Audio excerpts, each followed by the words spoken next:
Good evening, everyone. It is now 5 minutes after starting time and nobody's appeared. I'm going to continue with this and record the process. Some of the videos that we're on will cover some of this work, but I just wanted to meet everybody tonight to show them who I was and explain a little bit more about the programme. To do that, I will cover a couple of things. I've already entered the Moodle section, which you will have access to, of course. You go to Unit 3, and it will give the unit specification, which you'll have a quick look at.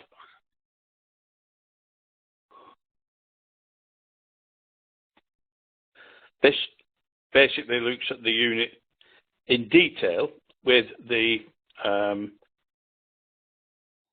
assessment criteria in each area. So you're looking at Learning Objective 1, it is to understand the application of theories, principles and models of learning in education and training. It will show that the learner can analyse theories, principles and models of learning, explain ways in which those theories, principles and models of learning can be applied to teaching, learning and assessment. Not all of them, of course, but the ones that you select as we go through. I'll explain that further. Analyse the models of learning preferences and explain how identifying and taking account of learners' individual learning preferences enables inclusive teaching, learning and assessment. Now that's just LO1, or Learning Objective 1. And let's look at those criteria a little bit closer. So there will be a number of theories, principles and models that you will have to look at, do an analysis on and make some reports on. And I've got some more detail for you that's in a minute I'm going to show you. Select from those then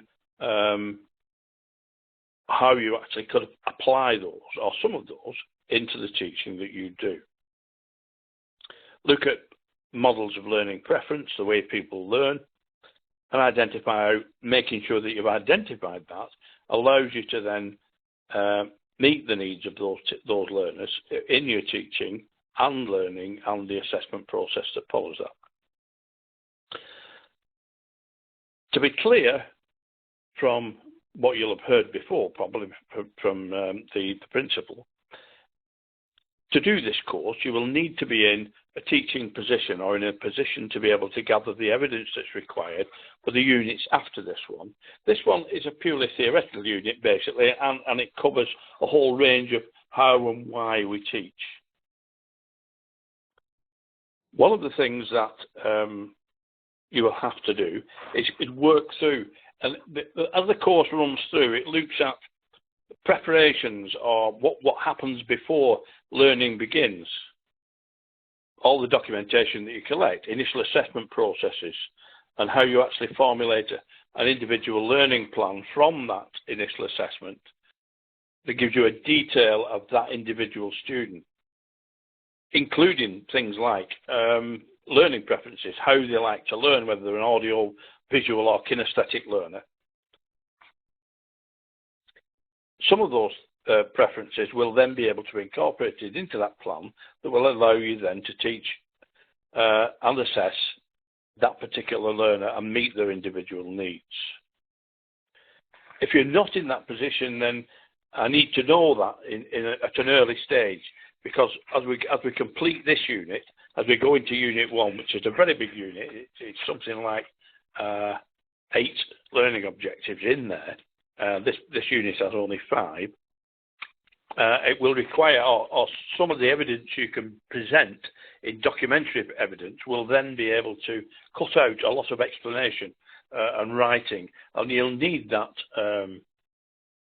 physical evidence to back up what you want to write about it and how you explain how it's occurred.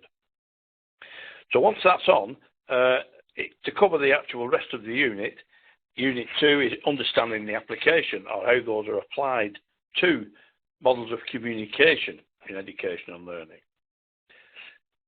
Learning Objective 3, and I'll come back to the ACs in a minute, is understand the application of theories, principles and models of assessment in education and training.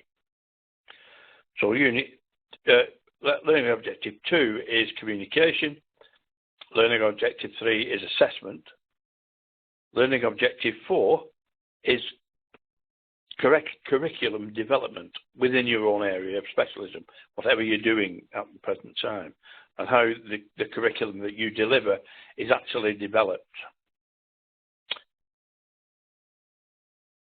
And then analyse theories and models of curriculum development after you've done each one. So all of those, apart from learning objective 5, are pretty much the same. But this one, you've got to understand the application of theories and models of reflection and evaluation to review your own practice. Now, if you've been teaching a while, or of any sort really, you will understand what reflection is. Basically, every teacher, once a session's been delivered, will think back and say, well, that didn't go very well. I could have done that differently. This went fine. I think that went okay. Why can I improve that? So that's the only difference on this one. But going back to the others now in more detail, analysing theories and principles of communication, explain ways in which those theories can be applied to your teaching and learning.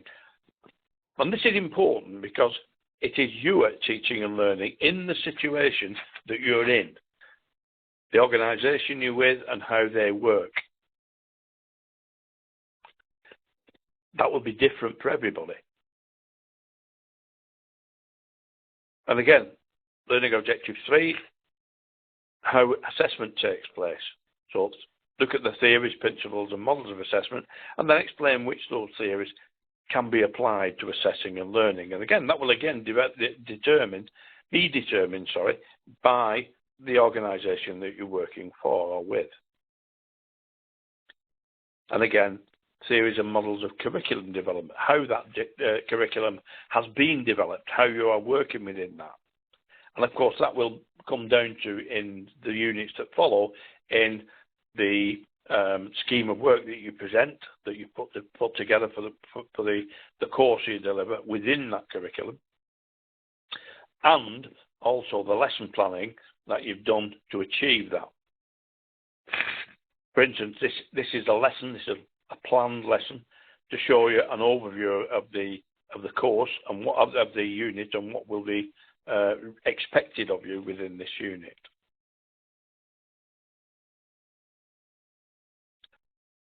So looking at theories, models of reflection and evaluation, and explains in way which those theories can be applied to reviewing your own practice. And this, it depends, it's the way you actually do that. Some teachers will watch a recording or will record the course that they've just delivered or the lesson they've just delivered, and then they'll look back at that recording and make notes with regard to it to improve it for future use. So that process then, it will be the same but individually different for each of you that is working on this unit, depending on, again, your circumstance within the organisation that you're working with.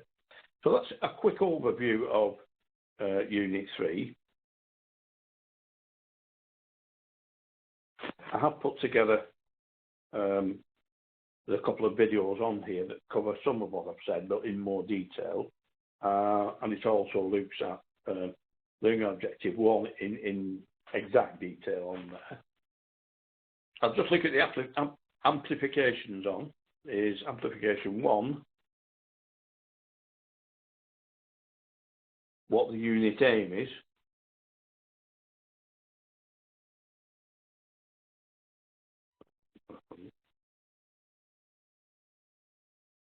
So the aim of the unit is to give learners underpinning knowledge and to understanding to help the development of their own practice in education and training. The unit includes an examination of the theories, principles and models of teaching and learning and that are used in to support the education and training. The unit assessed the importance of understanding of the role of communication so that the learner is better equipped to deliver effectively. The unit also addresses the underpinning knowledge needed to create those approaches to assessment that meet the learner's needs. And again, that will be a recurring theme throughout the course, and that is where you actually meet your learners' needs and how you've ascertained what those needs are. As I said, in future units, you will have a scheme of work and you will have lesson plans. And once you've actually given examples of those, you'll then be able to refer back to those throughout the qualification.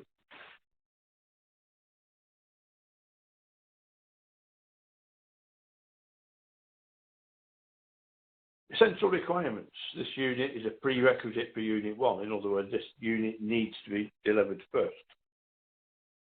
Learners must be given opportunities to show the development of their knowledge and understanding and the skills demonstrated in the other units.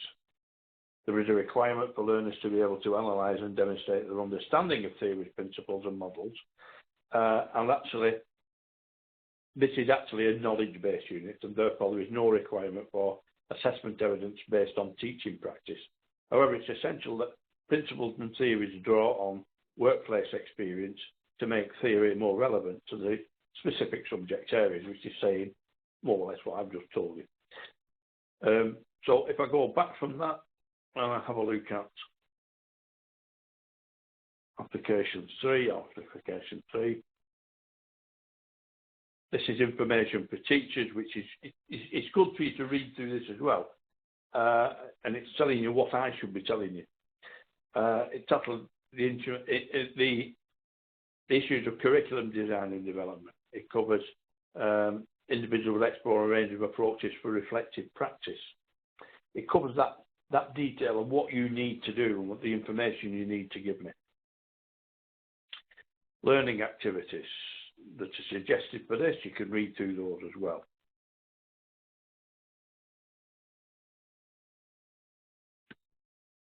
On one of the videos I mentioned this before, but Learning Outcome 5 is probably a good one to start with, although they may be strange to suggest Learning Outcome 5 as a starting point.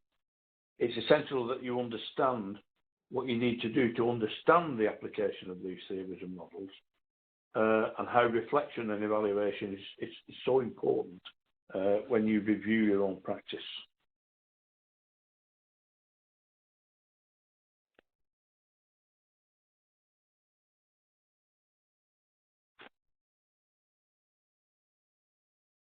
You know, Amplification 2, it covers it in pretty much standard detail. So we're looking at learning objective 1, analyse theories, principles and models of learning. It then suggests various people that you can look up: Anderson, Gagné, Brunner, Vygotsky, Ryle, and then Aljuvel and Frere, Wenger, a number of other people that you can look at. Dewey and Rogers are constructionist approaches, formal versus informal learning. There are lots of different types of learning, but formal type learning is what we're doing in this process. But many people who are working with, let's say, something like apprenticeships, where they're at work, they will be doing non-formal learning. In actually, if they're learning a skill or a trade, be it in engineering or construction or whatever, they will be learning from somebody else in a non-formal manner during the everyday work that they do. So that's the difference between formal and non-formal learning. So you can look at that. 1.2, looking at how you can apply those, based on specific programs, developing individual learning plans, which I mentioned earlier, setting smart targets, applied use of constructivist approaches, e.g. card sorts, graphic organisers, matching and labelling type activities. Models of learning preferences. Honey and Mumford are good to read on this. Gardner and Multiple Intelligences, Copfield et al., The Critique of Learning Styles. There are basically only 4, but some people have showed you that there are 6, 7 and 8, but they're really just derivatives from those main 4.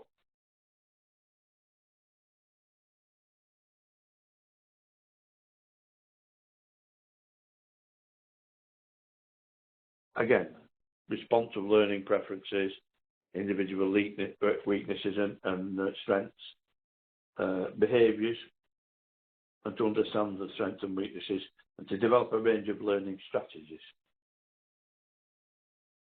Communication, how communication's formed, a bit of the history of it. Again, you will see some of these theorists appear in more than one area. Vygotsky's one, he covers quite a big area. Piaget is another. Brunner, again, another one. So there are quite a few of these theorists that will cover a large part of what we're looking at in this unit.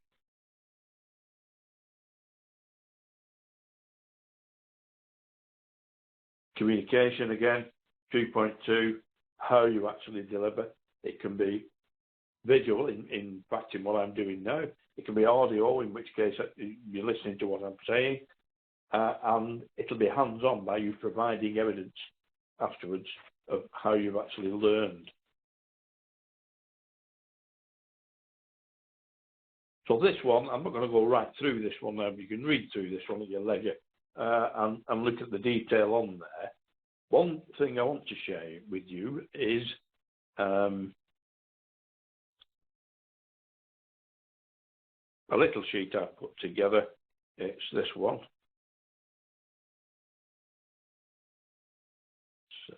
Whatever. No, put it on to desktop.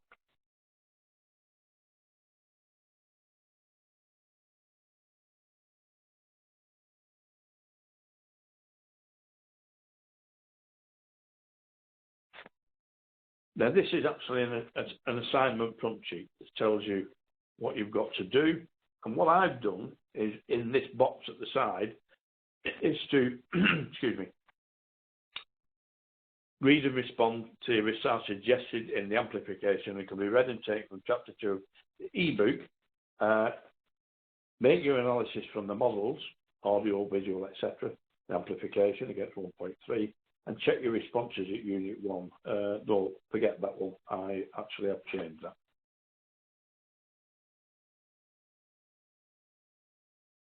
Oops.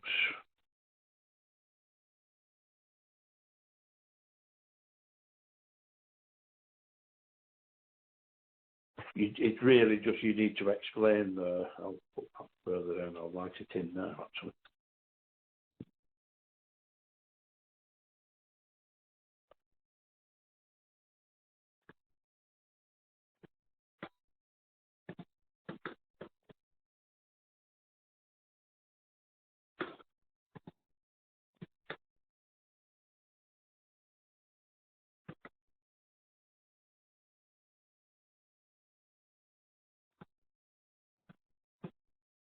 Explain the ways that your establishment covers initial assessment processes and how those are recorded.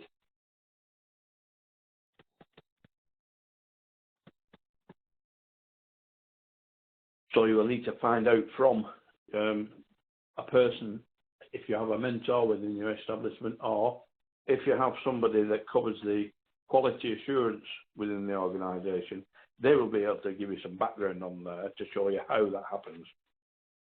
And, of course, the documentation that you use to actually do that. Now, there's a little video on there that covers what this sheet is and how it happens, and how we work through that. All the work that you produce, I need you to produce it in Word document.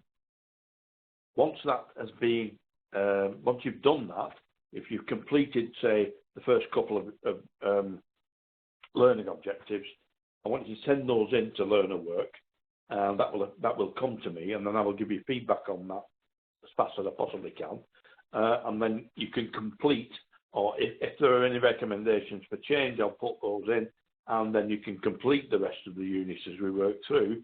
And obviously, I'm contactable on my email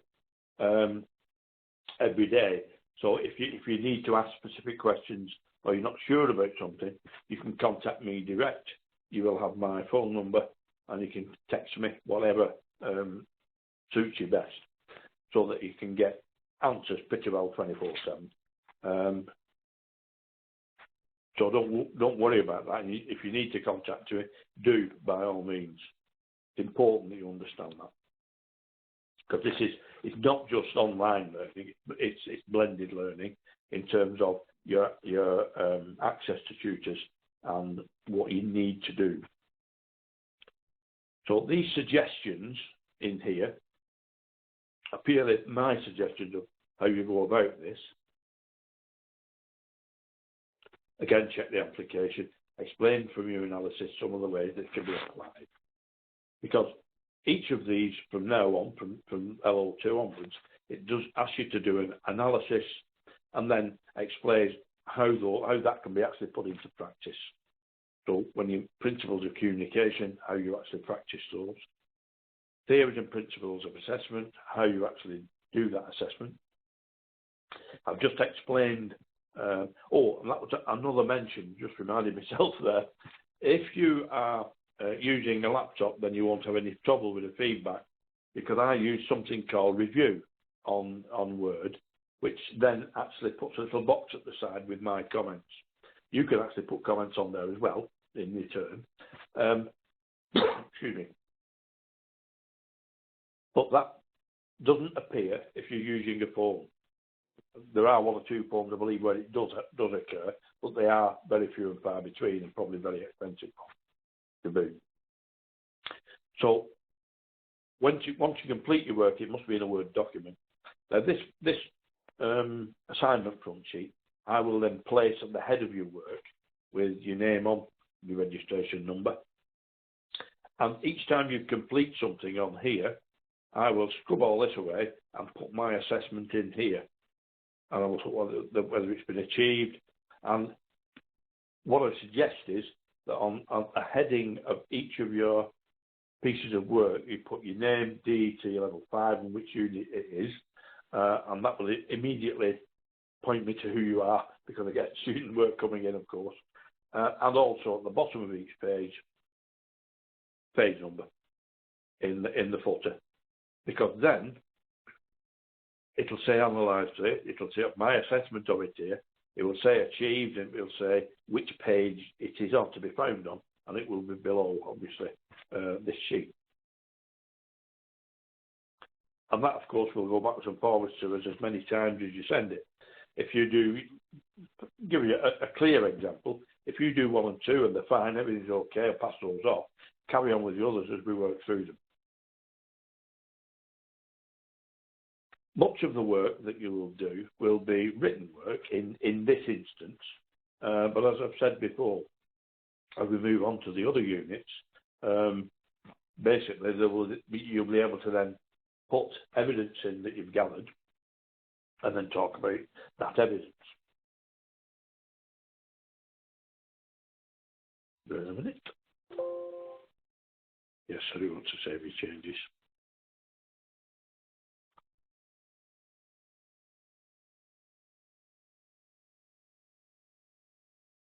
One of the videos, we come there,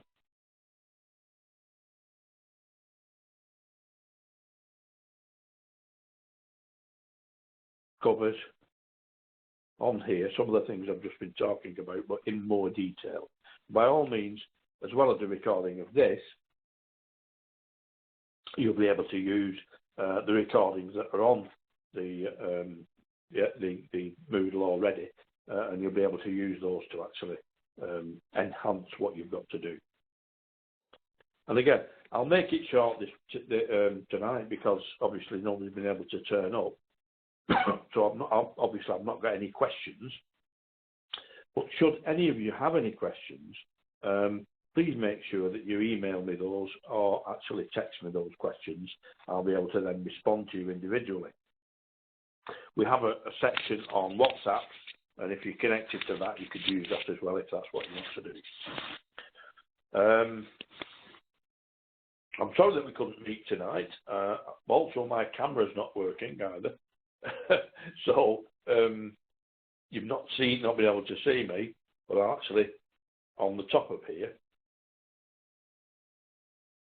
is my mug at the top, so that's me. And that's a picture of me anyway. And basically, when we come on, normally, there'll be a little bubble in there, and if you've got a camera on your machine that's working, excuse me, then you will have a bubble of yourself here on the side. It will appear at the side, and we'll be able to see and speak to each other as we work through the programme. Okay, I'm going to close now, and we'll speak to you all either by email or by text as soon as possible to get moving on this programme. Just to give you one idea, most of the students previously on this course take round about, or on average, around 10 months to complete. So it's a big qualification. There are 9 units, and they're quite big units as well. But we'll work through that in some sort of order, and then produce, obviously, a completion at the end. Thanks for listening, and I will close this now. Thank you.